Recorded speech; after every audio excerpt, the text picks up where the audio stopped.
அற்புதம்! மகாதேவரின் இந்த சுந்தர வடிவம் கண்டு மன்மதனே வெட்கப்பட போகிறார். எனக்கென்ன தோன்றுகிறது என்றால், பார்வதி அன்னையின் வடிவம் மகாதேவரின் தோற்றத்திற்கு முன் ஒன்றுமில்லாமல் போய்விடப் போகிறது. சுந்தரேஸ்வரர், சந்திரேஸ்வரர், உனது சந்தேகமே எனக்கும் ஏற்படுகிறது நந்தி. பார்வதியை குறைத்து மதிப்பிட வேண்டாம் நந்தி. அவருடைய அழகிய வடிவை தாங்களே பாருங்கள்.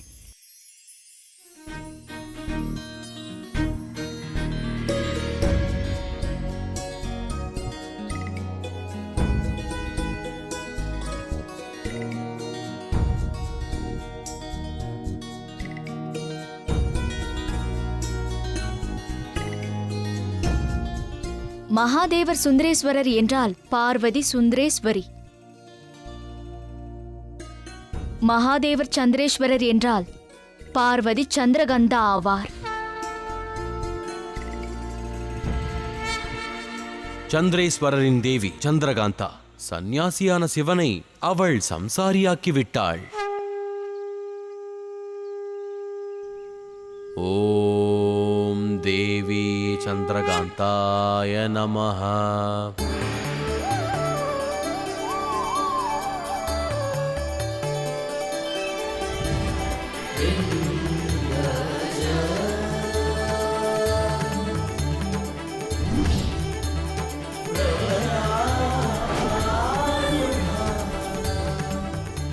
மணிப்புர சக்கரமும் உருவாகிவிட்டது. இது உற்பத்தியானதால் உடம்பின் அத்தனை சக்திகளும் ஒன்றான ஒரு நிலை ஏற்படும். இனி உன் சுயத்தை தேடுகின்ற பயணமானது தொடங்கிவிடும். நீ ஒவ்வொருவராக உனது குடும்பத்தை, உனது பதியை, உனது புதல்வரையும் உணர்வாய். அதோடு நீ யார் என்பதையும் உணர்ந்து கொள்வாய்.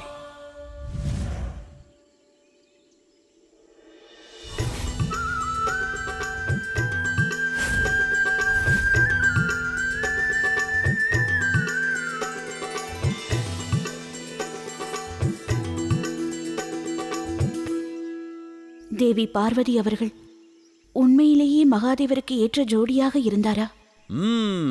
சமயம் நெருங்கிவிட்டதென்று தோன்றுகிறது. பார்வதியின் அடுத்த வடிவமான தேவி சாந்தி துர்க்கையை பற்றி கூறப்போகிறேன். உண்மையில் பார்வதிதான் சக்தி. அவள்தான் சூரியனின் தேஜஸிற்கான மூலப்பொருளாவாள். அவள்தான் தேவி சாந்தி துர்க்கை.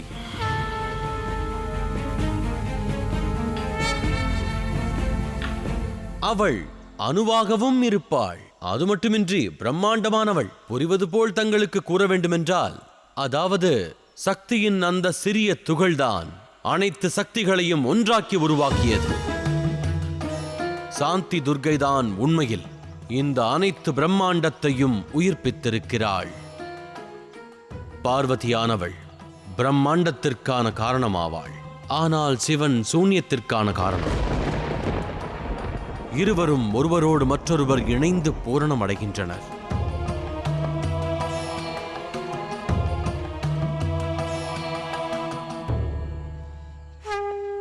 ஓம் தேவி சாந்தி துர்க்கையே நமஹ.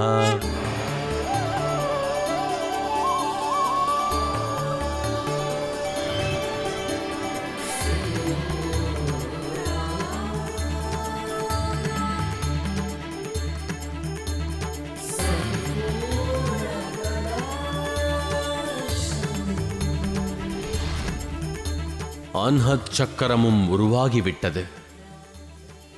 இந்த சக்கரம் உருவாகிவிட்ட நிலையில் உன் கண்களுக்கு புலப்படாதவைகளை கூட நீ காண இயலும். உனக்கான உண்மையை, உனது சுயத்தை, உனக்கான கடமையை உணர்ந்து கொள்.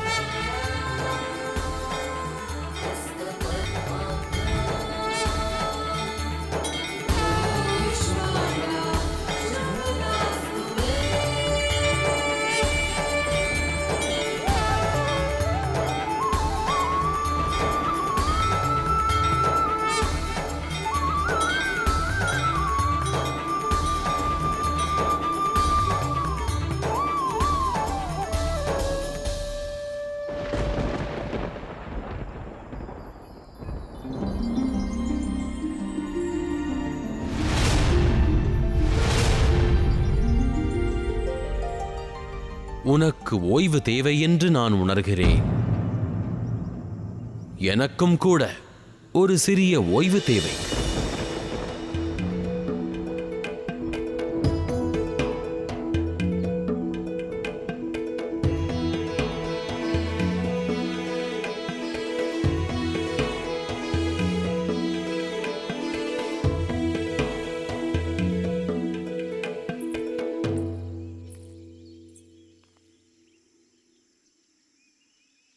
தாங்கள் கவலையோடு காணப்படுவது ஏன்? ஏன் இவ்வாறு நடக்கிறது மகாதேவா? ஒவ்வொரு கதையின் முடிவிலும் பார்வதி ஏன் கலங்குவது போல் தெரிகிறது?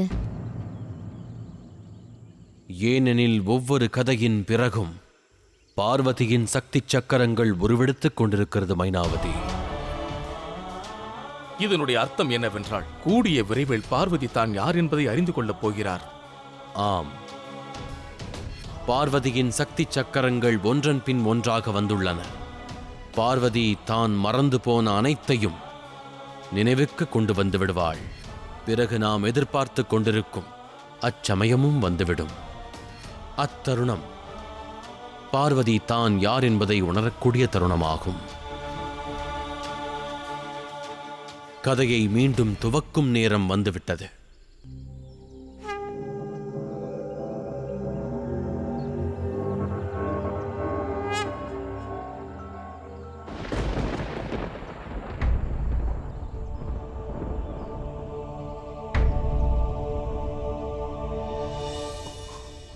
மன்னியுங்கள் மகாதேவா, நான் எத்தனை பெரிய முட்டாள்!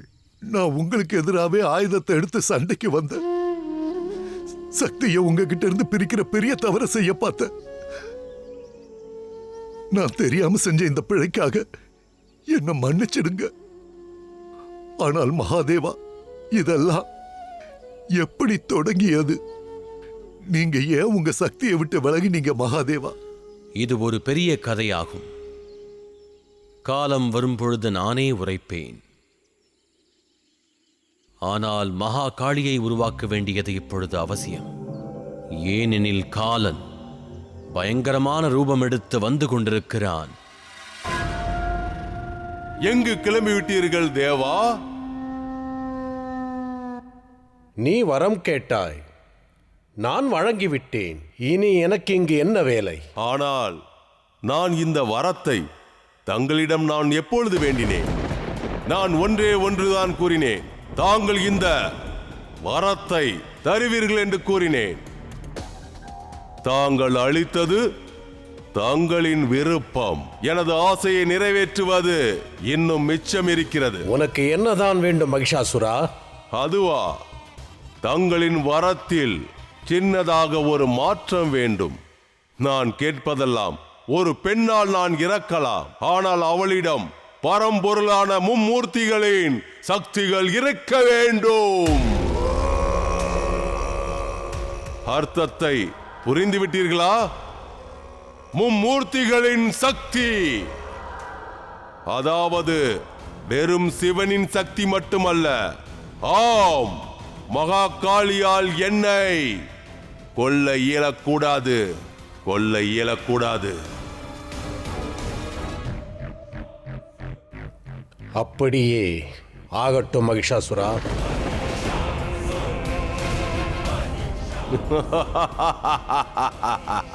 இனி தங்களின் மகா காளியால் ஒன்றும் செய்ய இயலாது.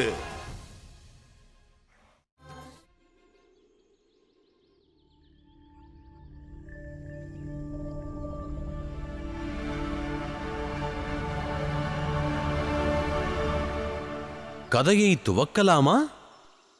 கதையை கேட்கும் முன் அந்த திருமணத்தை பார்க்கும் எண்ணம் ஏற்பட்டுள்ளது. நிறைவேற்ற இயலுமா? நான் அப்பொழுதே கூறினேன் அல்லவா, நான் கூறும் கதை தங்கள் சுயத்தையே அசைத்து பார்த்துவிடும். தேவியின் விருப்பம் அதுவென்றால் அதை நிறைவேற்றுவது என் கடமையாகும்.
என் வாழ்க்கை துணைவி, என் கௌரி.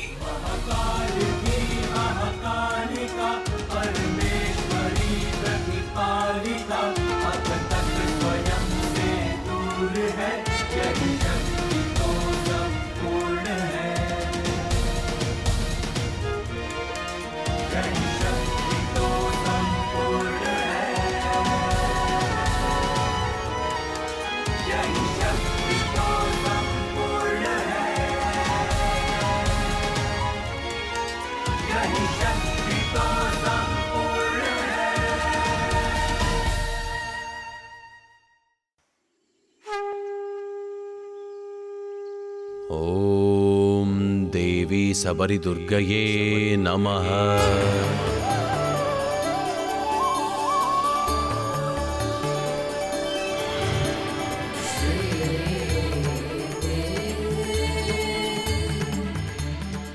அவள் கௌரி,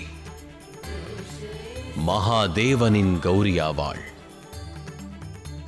தேவியின் அடுத்த வடிவம் விஷுத்தி சக்கரமாகும். நமது எண்ணங்கள் அனைத்தையும் சுத்தப்படுத்தும், அனைத்து நினைவுகளையும் தூண்டும் சக்கரமாகும்.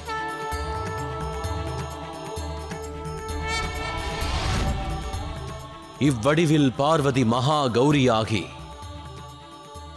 மகா காலனை துணைவனாக ஏற்றுக்கொண்டாள்.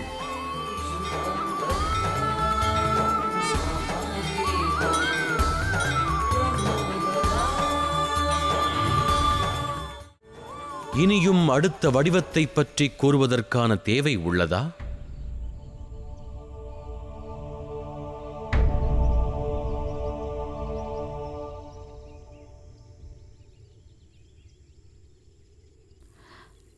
தேவை இருக்கிறது.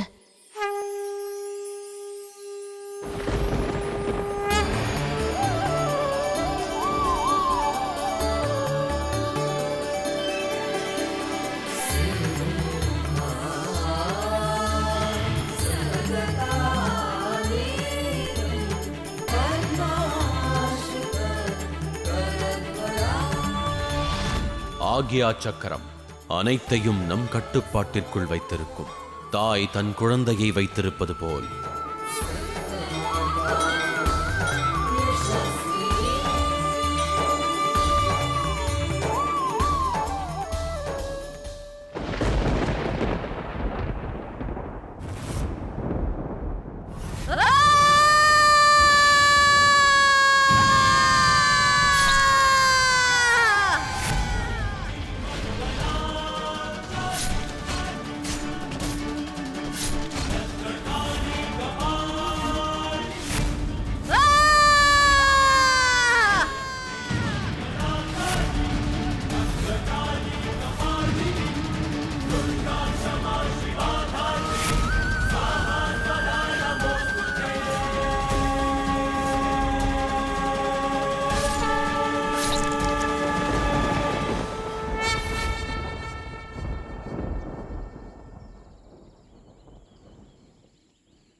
அடுத்த கதையை நான் கூறுகிறேன்.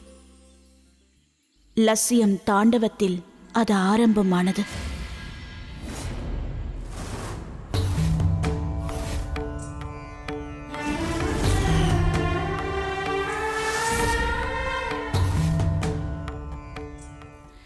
வனதுர்கை சூலினி துர்கையானாள். சந்திரேஸ்வரரின் சந்திரகந்தா ஆனாள். சாந்தி துர்கையிலிருந்து கௌரியானாள். மகாதுர்கையிலிருந்து ஜுவால துர்கையானாள். ஒவ்வொரு வடிவும் அவளை முன்னேற்றிக் கொண்டே சென்றது. மகாசிவனின் சக்தியாக மாறினாள்.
கௌரி,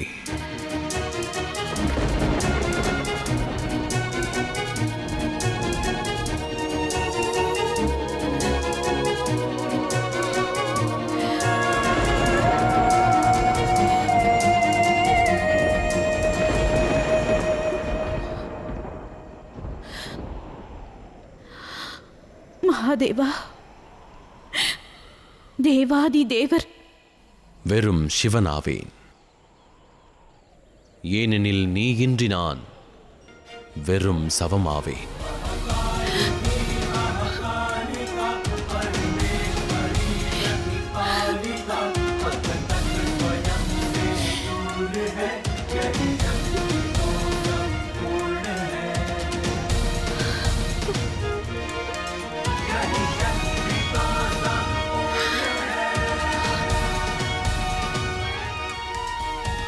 ஆனால் தாங்கள் 9 கதையை கூறுவதாக கூறினீர்களே, 6 கதைதானே கூறினீர்கள்?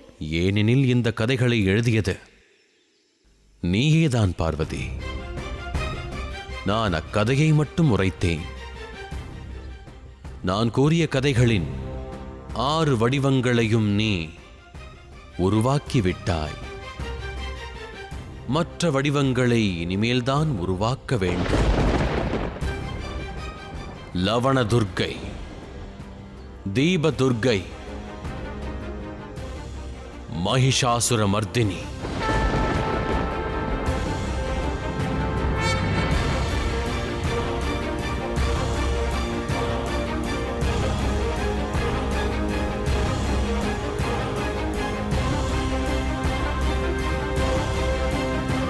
கைலாய லோகத்திற்கு கைலாய நாயகியை காண்பதில் மகிழ்ச்சி அடைகிறேன்.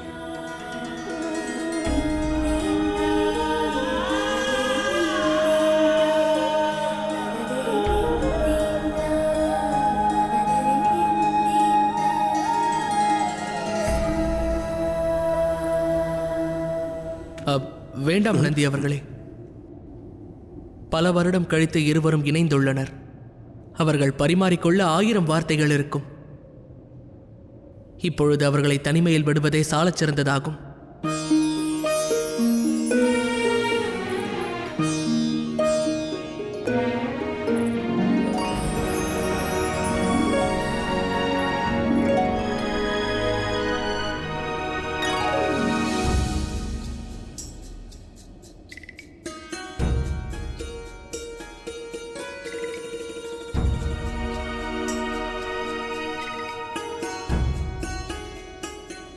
நான் மீண்டும் வந்ததை ஏற்றுக்கொள்ள என் மனதிற்கு கட்டளையிடுகிறேன். இல்லை கௌரி, உண்மையில் கைலாய லோகத்திற்கு நீ வந்தது எனது ஸ்தலமானது நிறைவு பெற்றது.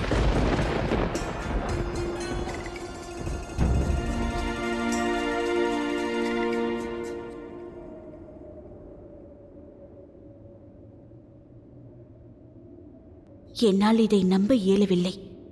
நான் அனைத்தையும் மறந்துவிட்டேன். தாங்கள் என்னை தேடி வர வேண்டியதாயிற்று. தற்போது சரிசமம் ஆயிற்று. ஒருமுறை நீ என்னை தேடி கைலாயம் வந்திருந்தாய். இம்முறை உன்னை தேடி நான் உன்னிடம் வந்திருக்கிறேன். எப்படி சரிக்கு சமமாகும்? என் துக்கம் அதிகமாயிற்று. நான் அனைத்தையும் மறந்திருந்தேன். அனைத்தையும் மறக்க வேண்டியது நீ பெற்ற வரமாகும் கௌரி. உண்மையை கூற வேண்டுமென்றால் எனக்கே அதிக சங்கடங்கள் நேர்ந்தது. நீ என்னை தேடி வந்த சமயம் நான் தவத்தில் ஆழ்ந்திருந்தேன். எனினும் உன்னை மறக்க எண்ணியதில்லை. தாங்கள் என்னை தேடி வந்தபோது நான் அனைத்தையும் மறந்திருந்தேன். தாங்கள் தான் தியானத்தில் இருந்தீர்கள்.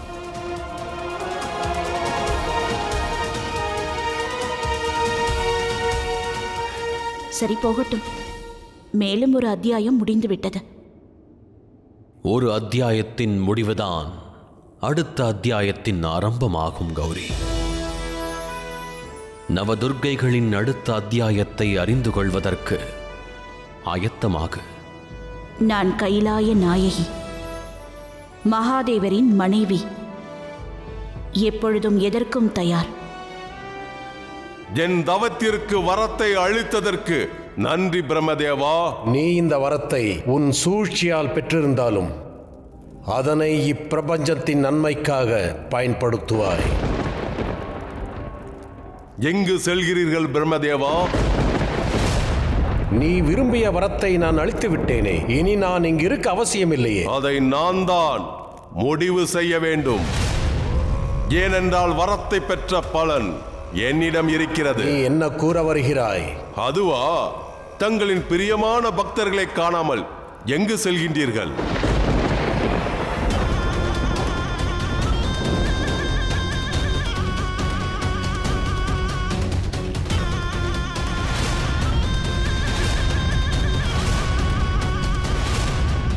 நான் இங்கிருந்து உங்களை செல்ல அனுமதித்தால் தாங்கள் மீண்டும் சூழ்ச்சி செய்வீர்கள். வரத்தை கொடுப்பது போல் கொடுத்துவிட்டு அதை அழிப்பதற்கு மேலும் ஒரு சக்தியை உருவாக்கி விடுவீர்கள். நான் அதை விரும்பவில்லை. என்னை அழிப்பதற்கு எந்த தேவியையும் உருவாக்க கூடாது. ஏனென்றால் தாங்களும் மும்மூர்த்தி சக்திகளில் ஒருவராவீர்.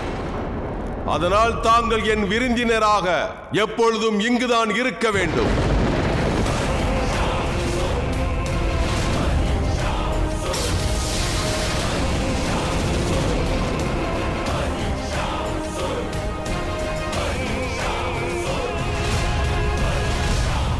என்னை செல்லவிடு மகிஷாசுரா, இல்லை என்றால் உன் மரணத்தை நீ தேடிக்கொள்வாய். அப்படியா?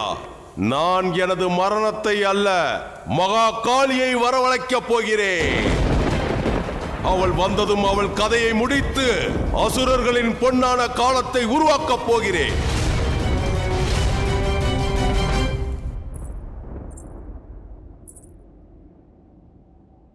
ஏன் இந்த கவலை மகாதேவா?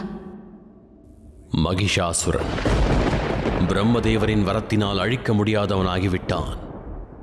மும்மூர்த்திகள் இணைந்தாலும் அவனை அழிக்க முடியாது. அப்படி என்றால் மகாகாளி அவனை முடிப்பாள்.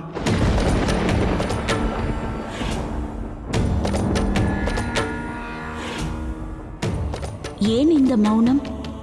தாங்கள் தானே கூறுவீர்கள் அனைத்து சங்கடங்களுக்கும் முடிவு இருக்கிறது என்று. அப்படியென்றால் நிச்சயம் இதற்கும் முடிவு இருக்கும்.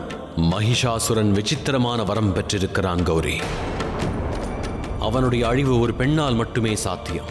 அவள் மும்மூர்த்திகளின் சக்திகளையும் பெற்றிருக்க வேண்டும். அதில் என்ன பிரச்சனை? தாங்கள் மூவரும் இணைந்து அப்படி ஒரு சக்தியை உருவாக்குங்கள். அதை எனக்கு அழியுங்கள். அதற்கு சாத்தியமில்லை. ஏன் மகாதேவா? மகிஷாசுரன் அப்படி ஒரு சக்தி உருவானால் அதை நிச்சயம் விரும்ப மாட்டான். ஆகையால் பிரம்மதேவரை அவன் கட்டுப்பாட்டிற்குள் வைத்திருக்கிறான்.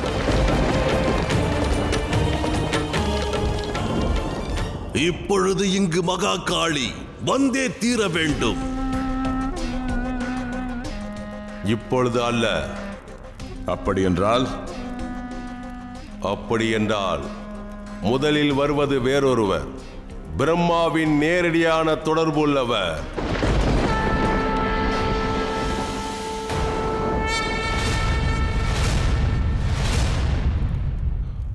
வருக வருக நாராயணா, பரம எதிரியான எங்களை தாங்கள் காண வந்துள்ளீர்களா?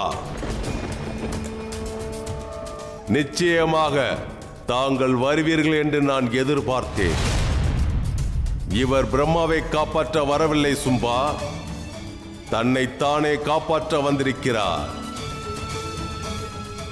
ஏனென்றால் படைப்பு என்று ஒன்று இல்லாமல் இருந்தால் இவர் எப்படி காத்தல் தொழிலை புரிவார்? பிறகு யார் இவரை கடவுள் என்பார்கள்? பிரம்மதேவனை கைது செய்து நீ உன் எல்லையை கடந்து விட்டாய் மகிஷாசுரா. அவரை விடுவித்து விடு.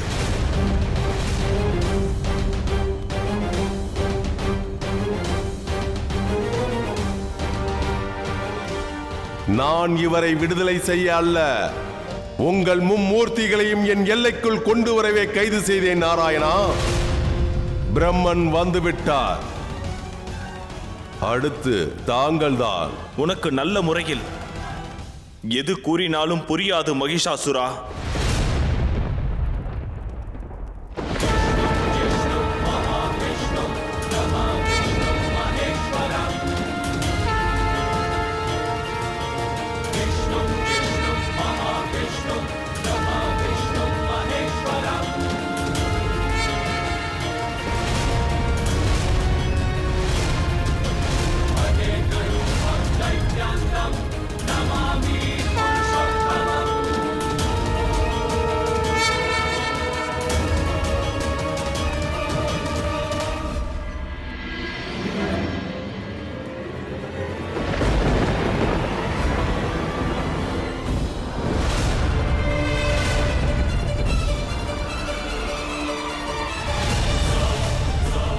பிரம்மதேவன் எனக்கு அளித்த வரம் இருக்கிறது.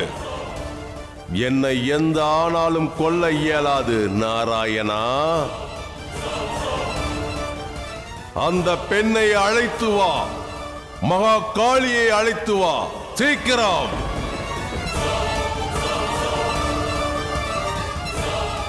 நாராயணரை என்னால் தடுக்க இயலவில்லை. ஆனால் தாங்கள் அங்கு செல்வதை நான் நிச்சயமாக தடுப்பேன் தந்தையே.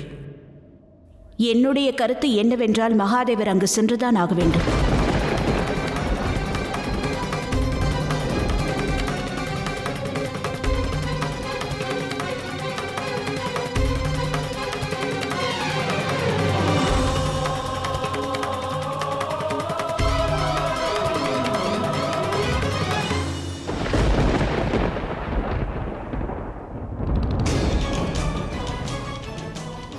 விரைவிலேயே உன் கதையை முடிக்கும் அந்த வடிவத்தை நான் எடுப்பேன். ஆகையால் மோது மகிஷாசுரா, உன் முழு பலத்தையும் திரட்டி யுத்தம் செய். இதுவே உனது இறுதி யுத்தமாக இருக்கும்.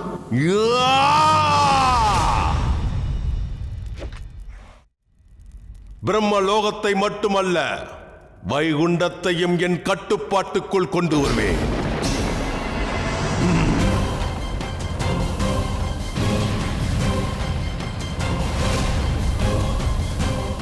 உன்னால் எதுவும் செய்ய இயலாது நாராயணா. என்னை எவராலும் கொல்ல இயலாது. பிரம்மாவாலும் இயலாது, உன்னாலும் இயலாது, அந்த மகாதேவனாலும் இயலாது.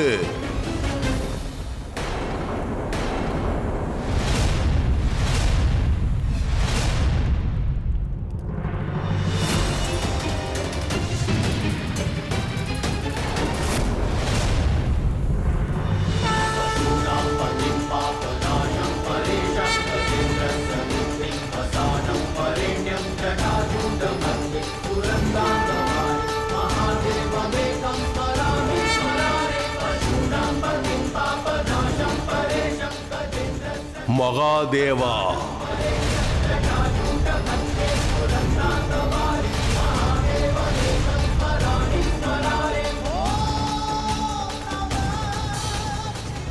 நாம் அழைத்தது மகா காளியை, ஆனால் வந்திருப்பது மகாதேவன்.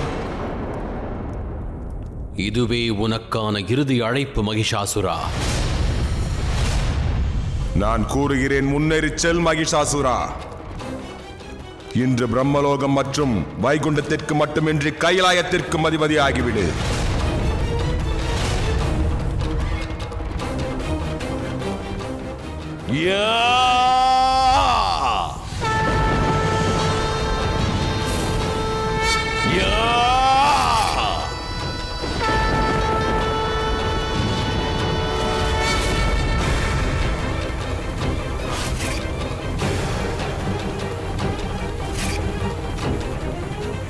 நேரம் வரும்பொழுது நீயும் மகிஷாசுரன் மீது தாக்குதல் நடத்த வேண்டும் கார்த்திகேயா. ஆனால் அது பலன் அளிக்குமா தாயே? மகிஷாசுரனை வதம் செய்வதற்கு மும்மூர்த்திகளின் ஒருங்கிணைந்த சக்தி தேவைப்படும். ஆனால் பிரம்மதேவர் கைதியாக இருக்கும் நிலையில் இது சாத்தியமல்ல. பரிகாரம் தேட வேண்டும். எவ்வாறு? சில நேரங்களில் சில வினாக்களுக்கு விடையானது நம் உள் மனதிலேயே இருக்கும்.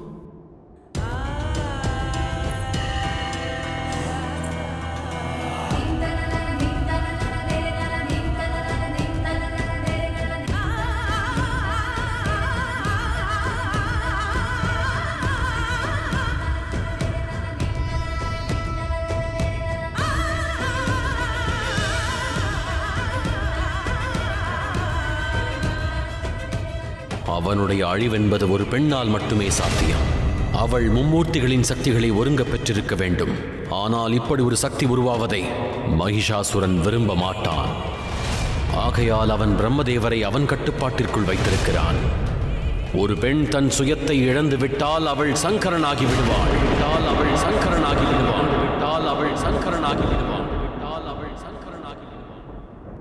விடை கிடைத்ததா? ஆம்.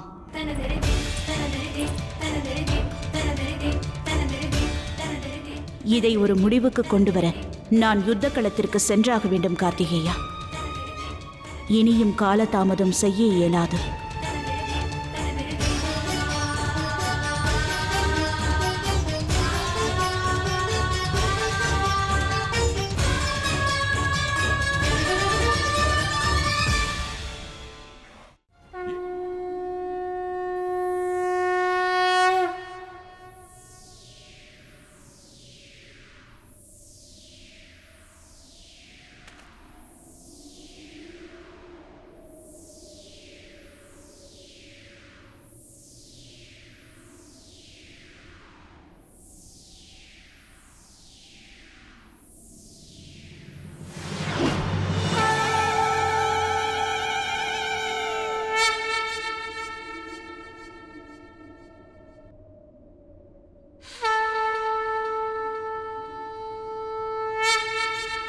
உன் தாயின் கதையின் அடுத்த அத்தியாயத்தை நீ அறிய வேண்டாமா கார்த்திகேயா? இந்த அத்தியாயத்தை நீ கேட்கப் போவதில்லை, காணப்போகிறாய். வா என்னுடன்.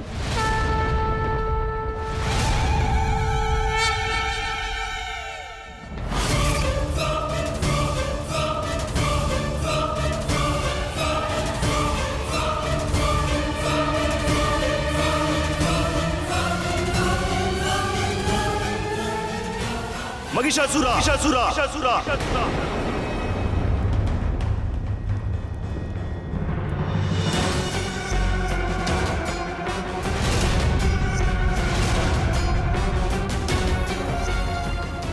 வா, உன்னைத்தான் நான் எதிர்பார்த்தேன். இன்று இந்திரலோகமும் எனக்கு வசமாகும்.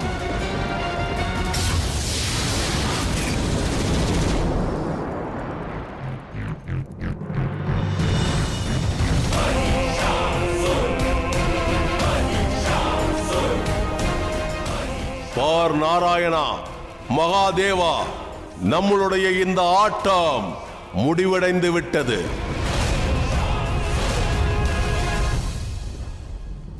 மகிஷாசுரா!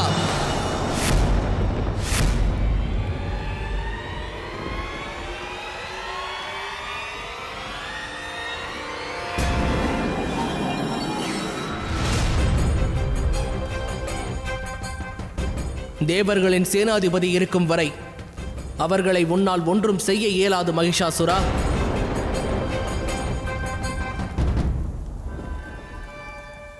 அவள் வந்து கொண்டிருக்கிறாள் நாராயணா.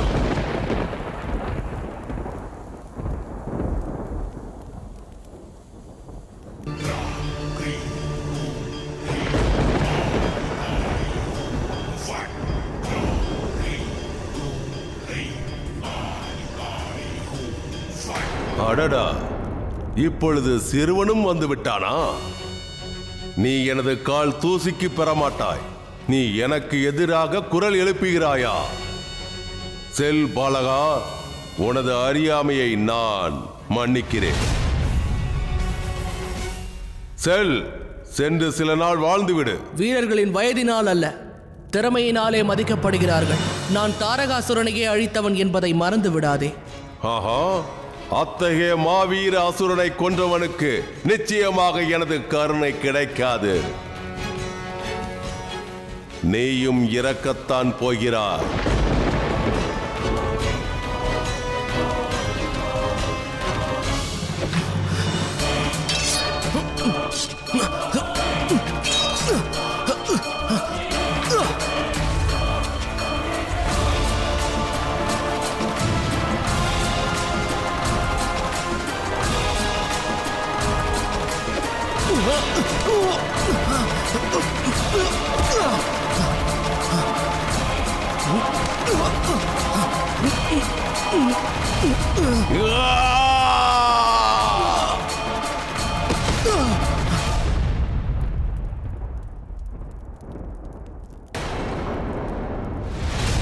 பார்க்கலாம், இனி உனது உயிரை யார் காப்பாற்றப் போகிறார்கள் என்று.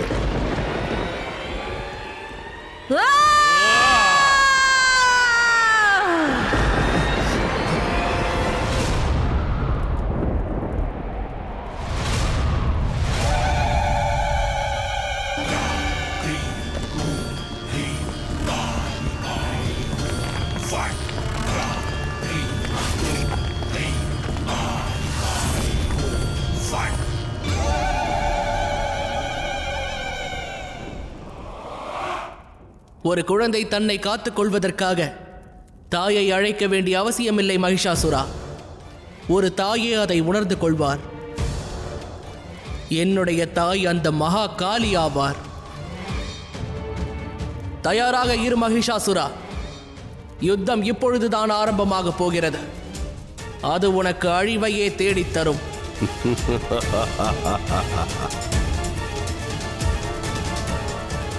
இதைத்தான் நான் விரும்பினேன். அந்த காளி வர வேண்டும். நான் அவளின் கதையை முடிக்க வேண்டும்.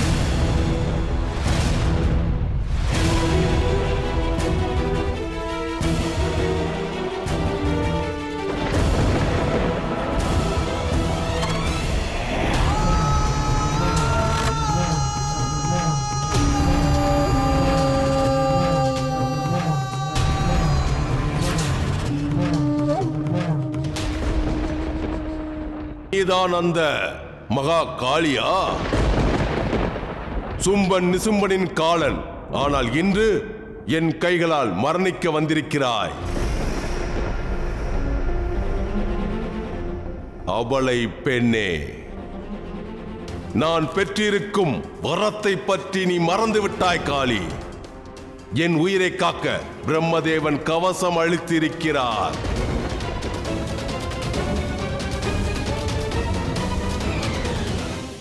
என்னை எந்த பெண்ணாலும் கொல்ல இயலாது. அப்படி கொல்ல அவளிடம் மும்மூர்த்திகளின் ஒருங்கிணைந்த சக்திகள் இருக்க வேண்டும். ஆனால் இன்று உன்னுடைய உயிரை இந்த சிவனின் சக்தி பறிக்கப் போகிறாள். அகங்காரம், கர்வம் தலைக்கேறி விட்டது மகாகாளி. இன்று உன்னுடன் சேர்த்து அந்த கர்வத்தையும் அழித்து உனக்கு முடிவு கட்டப் போகிறேன். ஒரு பெண் எத்தகைய பலவீனமானவள் என்று உன் மரணமே எடுத்துக்காட்டு.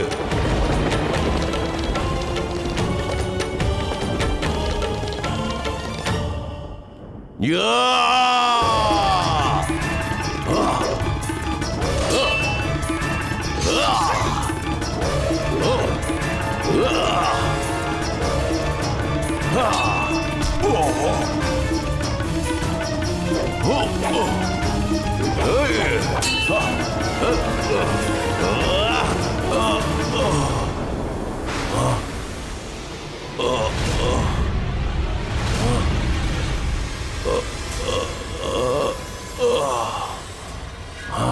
என்ன பார்க்கிறாய்? தோல்வியை ஒப்புக்கொள் மகிஷாசுரா. எழுந்திரு, தோல்வியை ஒப்புக்கொள்.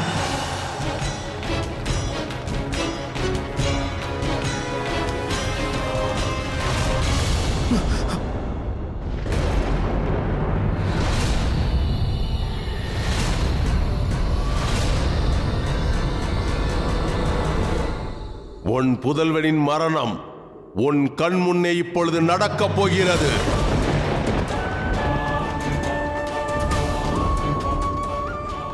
மகாதேவா,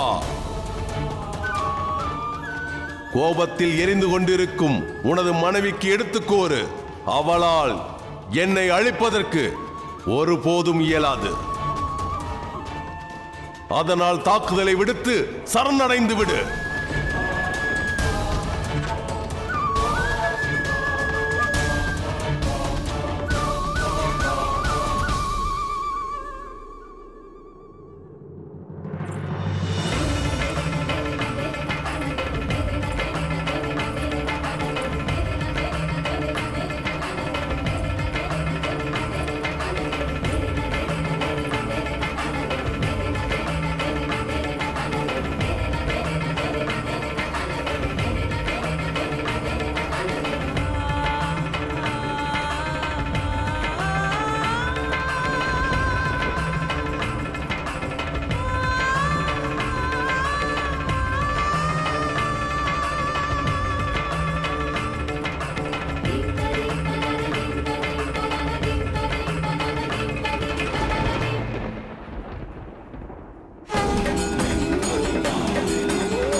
கர்வத்தின் உச்சத்தில் இருக்கும் நீ மகாதேவனின் பந்தத்தை விட்டுவிட்டு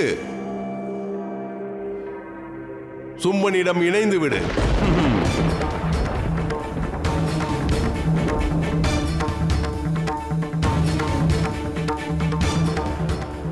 உனக்கு உனது உயிர் வேண்டுமென்றால் உனது உயிரான கணவனை விட்டுவிட்டு எங்களிடம் சரணடைந்து தாசியாகிவிடு. போதும், நிறுத்து மகிஷாசுரா.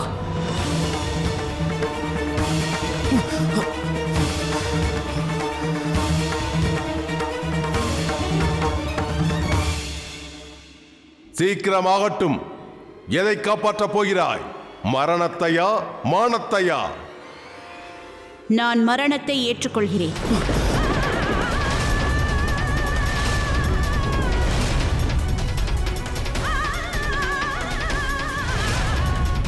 வேண்டாம் தாயே, தாங்கள் என்ன செய்ய போகிறீர்கள்?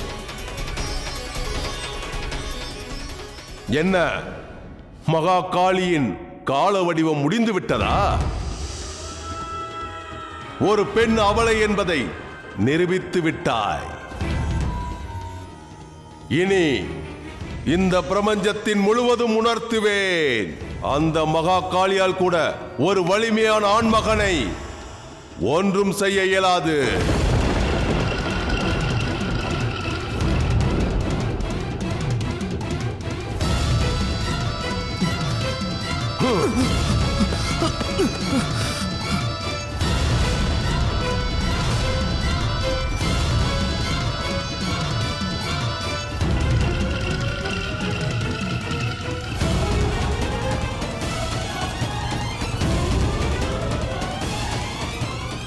நெல் மகிஷாசுரா.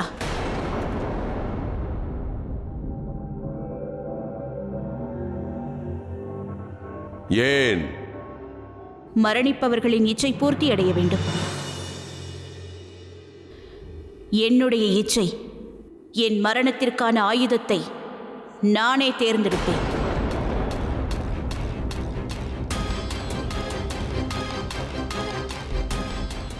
அது என்ன ஆயுதம்?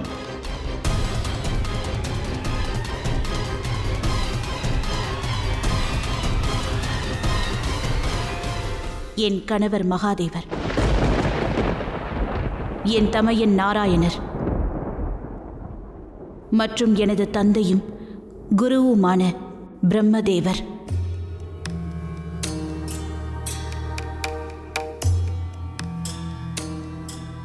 இவர்களின் அன்பை பெற்றவள் நான். இவர்களின் முயற்சியால் உருவானவள் நான். ஆகையால் எனது இச்சை, இவர்கள் மூவரும் சேர்ந்து உருவாக்கிய ஆயுதத்தால் நான் மரணிக்க வேண்டும்.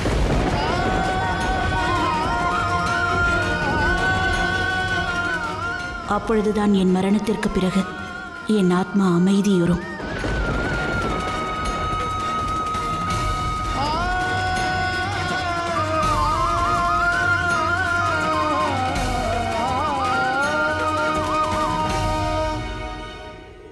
அற்புத மகாகாளி, தாய், மனைவி, சகோதரி, சிஷியை, எத்தனை வடிவங்கள் உன்னுள் இருக்கிறது.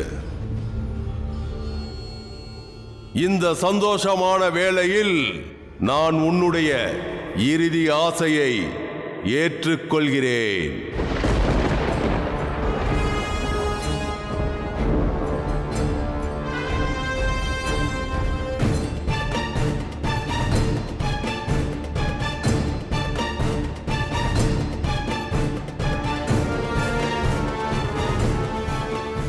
மகாதேவா நாராயணா, வாருங்கள், தங்கள் மனைவி மற்றும் சகோதரியின் இறுதி ஆசையை நிறைவேற்றுங்கள்.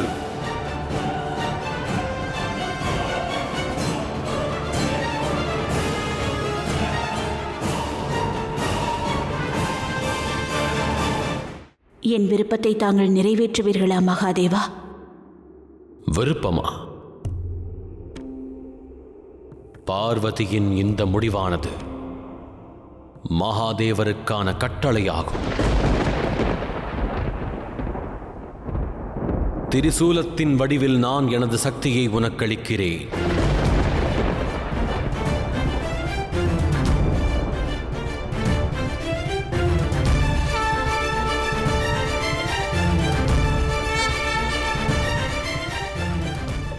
நான் எனது சக்தியின் வடிவமாக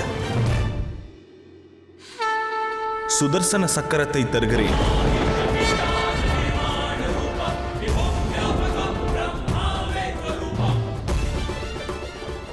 நான் எனது சக்தியின் வடிவமாக பிரம்மாஸ்திரத்தை தருகிறேன்.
रोषिणी दुर्मद शोषिणी सिंधु सुते जय जय हे महिषासुर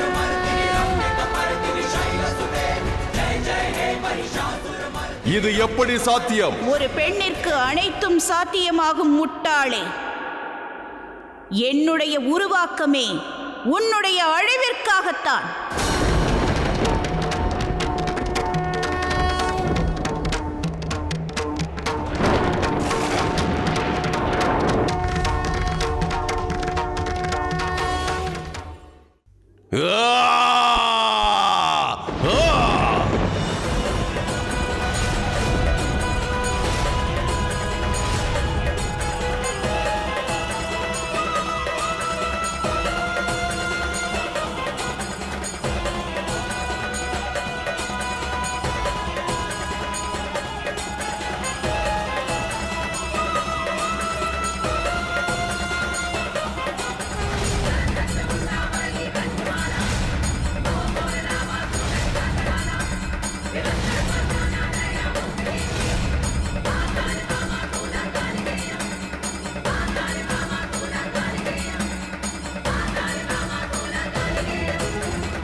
இப்பொழுது தாக்கு.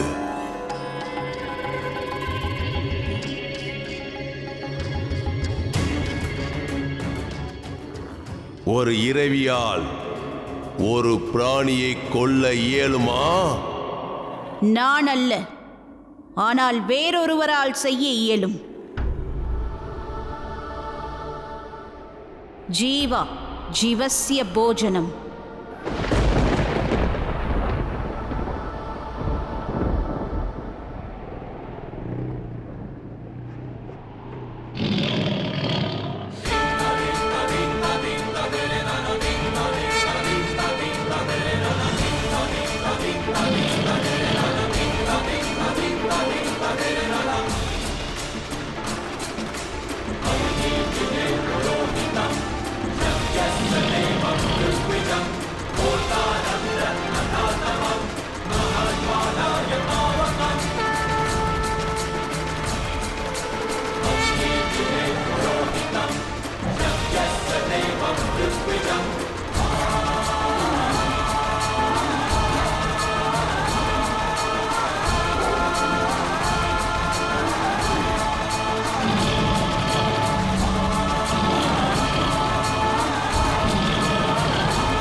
ஆயுதங்களை கவசமாக பெற்றிருந்தாலும் வரங்களால் சூழப்பட்டிருந்தாலும் ஒருவன் ஒரு பெண்ணை அவமதித்தான். அவன் முடிவு நிச்சயிக்கப்பட்ட ஒன்று.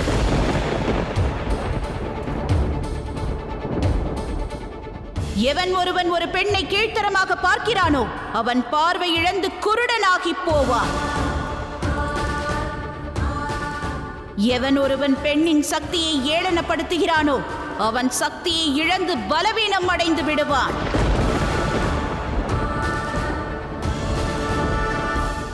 எப்பொழுது ஒரு பெண்ணை ஒருவன் அவமதிக்க நினைக்கிறானோ அப்பொழுது சக்தி அவனுக்கு அழிவை தேடித் தருவாள்.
என் அடுத்த இலக்கு நீங்கள் இருவரும் தான் சும்பா நிசும்பா.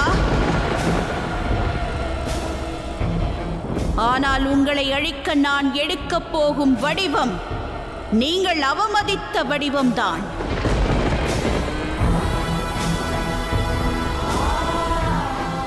உங்களால் முடிந்தால் உங்களை காப்பாற்றிக் கொள்ளுங்கள். இன்றிரவு உங்கள் இருவரின் அழிவுக்கான இரவாகும். மகாகாளி உங்களை கண்டடைந்து உங்களை அழித்து விடுவார்.